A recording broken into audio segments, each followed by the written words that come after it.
When does criticism of a politician go too far? One Edmonton City Councillor speaking out about photos shared on social media, she says, crosses that line into harassment and condemning what she calls misinformation, spreading rage online with potential for real-world impacts on city councillors and city employees. Yes, we are a city and we are public administration and we are accessible and we are accountable to the public, but we also don't need to be bombed with threats and harassment.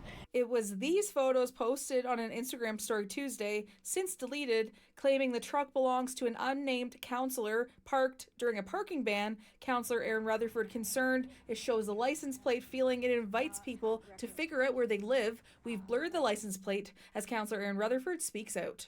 When you start to get into the space of taking photos and putting information of a person's private residence and affiliates' vehicles, that becomes a space of doxing.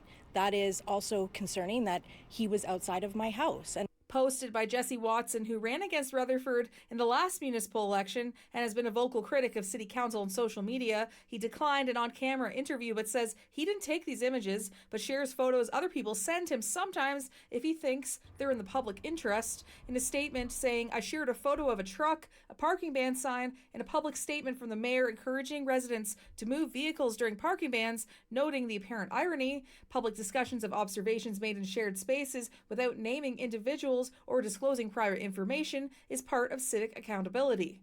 When you start posting about a person's vehicle, a person's residence, right? And so then it comes in, what else do I have to be concerned about? Former police officer turned city councillor Michael Elliott says whether something is considered harassment or not depends on the person's intent and how the recipient feels about it. When you start living with looking over your shoulder all the time, and that creeps into, that can cause the anxiety, that can escalate further and further. That's what can meet the threshold here about the intimidation and the harassment aspect.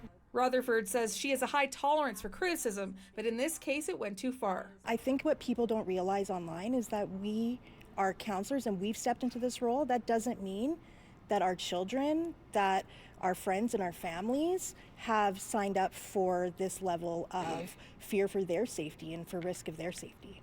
The union representing city employees has also recently spoken out about staff harassment over snow clearing, calling for the public to be respectful. Lauren Boothby, City News, Edmonton.